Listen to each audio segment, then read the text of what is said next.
Okay, here's a whimsical little introduction to Scotland. As you'll see, here is the universe, and right in the centre of it is Scotland. So we'll fly down in our flying saucer and have a look at Scotland. Now, I would suggest to tourists, or if I was taking somebody, if I was guiding them, I'd go up one side and across somewhere and then down the other. Okay? Now, if we have a look at Scotland the proper way, not like you see it on the weather maps, you'll see this is us here, and down there is everything else. Okay, now there's some beautiful coastline, scenery. It's all good. It's all good. If you're coming here from England, then you can come up this road here from roundabout like Newcastle, and you come up this way, and you've got a choice of either the blue route, which is the A68 through Jedburgh, or the black route, which is the A1. And I've put it black for a reason. It's a bad road. It's dual carriageway, single carriageway, repeat, and people get frustrated and cause accidents. Your other alternative is the A78 towards Glasgow. That's a good dual carriageway all the way. I like the Jedburgh route because it's scenic. Now let's switch on some borders and labels and you'll see places as we go. You come out of the north of England somewhere and you end up going this Jedburgh road. Now Jedburgh's nice, got an abbey, it's a nice drive. Watch out for speed cameras, they're about every mile more sometimes. Melrose there is nice. There are some lots of nice places up there. This area is called the Borders, okay? The Borders of Scotland. Some cracking places, and it's even labelled Scottish Borders. You could spend a holiday there. Berwick-on-Tweed is nice actually. Lots of nice roads there. I would suggest going to Edinburgh. You can't miss Edinburgh. Now, an alternative route would be to come up the A78 from Carlisle, and I can't do that accent, head for Moffat and come off there and then drive up this lovely valley here. It's a cracking drive that, so I've put it in as a green road, and then you'll come up here. It really is a nice drive. It's a good fast road, lots of straight bits to overtake, not much traffic on it. The trick here is to watch out for a place called Romano Bridge, okay, and you want to hang a left there, and that just simply avoids taking you this way through Pennycook, which has got speed bumps and stuff, so you head north at that stage and onto this other road which is better and quicker, and along there's Pennycook that we're missing out, you see, and then you come in past the Pentland Hills, which you can see there on Google Earth, and suddenly you're in Edinburgh. Okay, absolutely cracking city. Now, you may realise from this aerial view there are lots of green bits. Now, okay, some of them are golf courses, some of them are hills. It's built on 7 hills. The main one in the centre of the city is Arthur's Seat. And I would highly recommend finding your way up the back of the Commonwealth Pool, Commie Pool, to this spot here, which is called the Gutted Haddie, which is the gutted haddock. And when you climb up to the top of this ridge, suddenly you see this vast expanse of mountain in the middle of the city. Now you've then got the choice of climbing along the edge of the crags, which will give you beautiful views of the city, Edinburgh Old Town, etc. Or you could climb Arthur's Seat itself if you felt energetic. Now there's also a road up quite a lot of this, and it's worth a wee drive because it's quite sweet. So the road obviously circles the hill, and if you go down to St Margaret's Loch, you can climb up, you feed the swans and stuff, and then you can climb up this wee road here, which gives you some cracking views of the city as you drive around. And as you come through this bit, you can't see any city at all.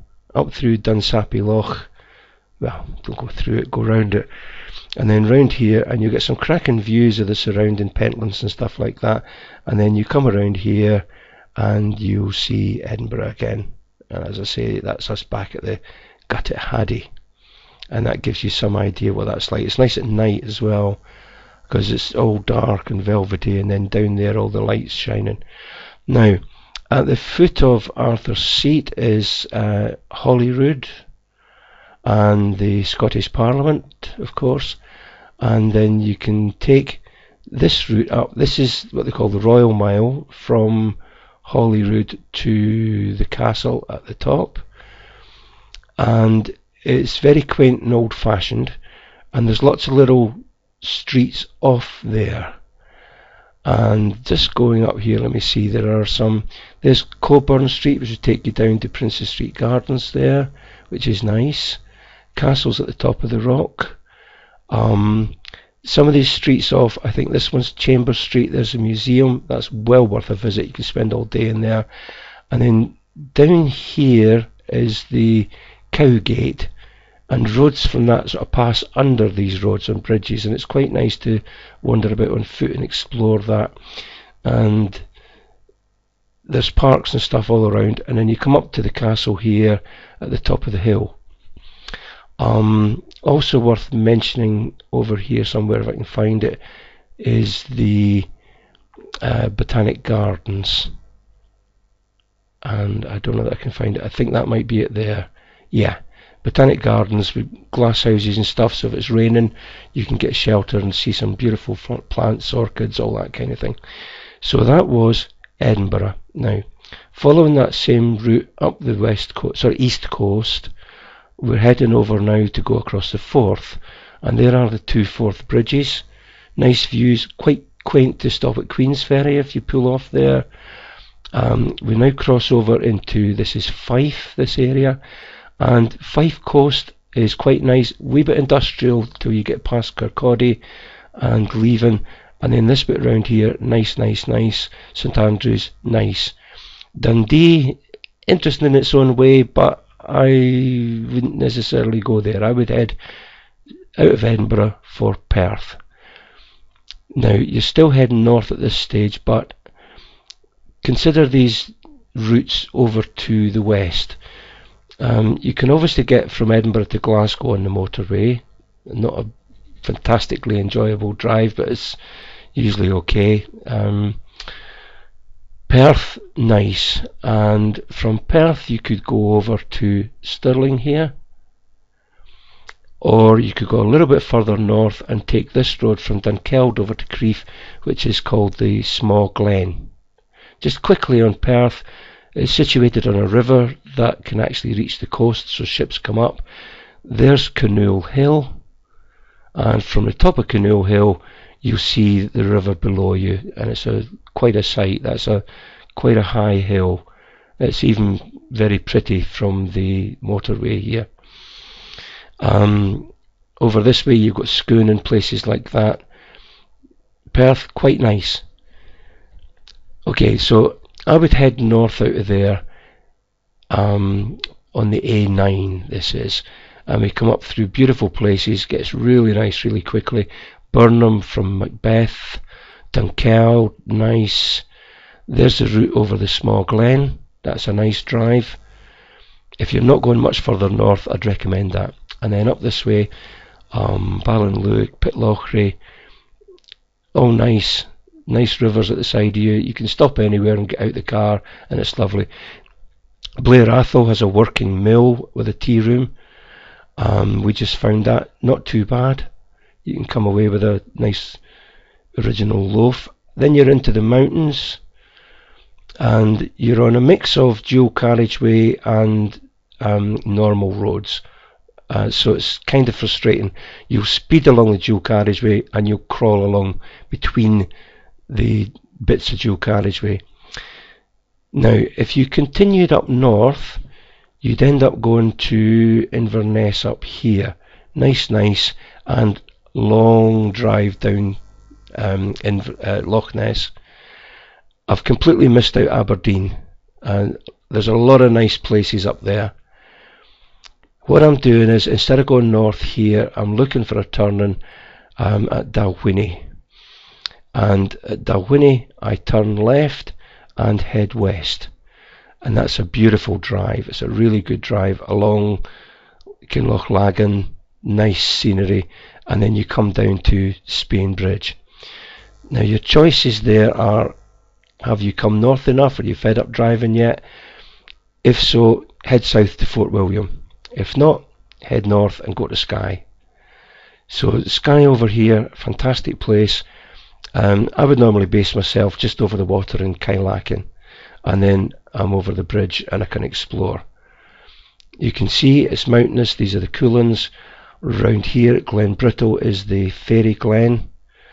If I switch on photographs, we might get some photographs of it. Give me a second. Photos.